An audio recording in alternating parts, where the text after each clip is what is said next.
မ်းပြည်တောင်ပိုင်းမှာနေတာတခုတော့ကောင်းတယ်တိလားပြောင်းမှုကိုလေဘယ်နှမျိုးရှိလို့ရှိချောင်းမသိဘူးတိလားကိုတောင်မှလေနားမလဲဘူး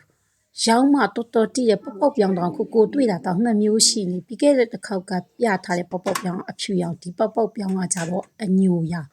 သူကကြတော့လေးတယ်တနည်းလောက်ပြတဲ့ပေါက်ပြောင်းကကြတော့အပေါ့ပေါ့နော်အဲ့ဒါလေးစားလေးထည့်ပြီးတော့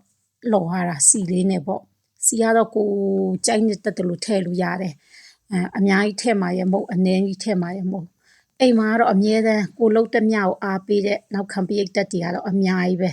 ပြီးခဲ့တဲ့ခေါက်ကလှုပ်ထားတဲ့ချက်မောင်ယူကိုအငယ်ကောင်ကလက်စတက်နေသူ့ကိုကြည့်ပြီးတော့ပေါက်လေးလော်ထားတော့အုပ်ထားတော့သူ့ကိုလှမ်းကြည့်လိုက်တော့သူကပေါ့စီတက်နေပေါက်လေးရပြီဆိုတော့ပေါက်ကိုလှက်ကြည့်ဖို့လာတာပေါ့ပေါက်တရားပြည့်ကောင်းပြည့်နေပြီဒီကအပွင့်အားလဲကောင်းတယ်ဘယ်လိုပြောမလဲလေးစားတာသူကကြတမျိုးသူကငချိတ်ပြောင်းမှုပေါက်ပေါ့တနေ့ကတော့ငါကြတော့သူဘယ်လိုပြောမလဲ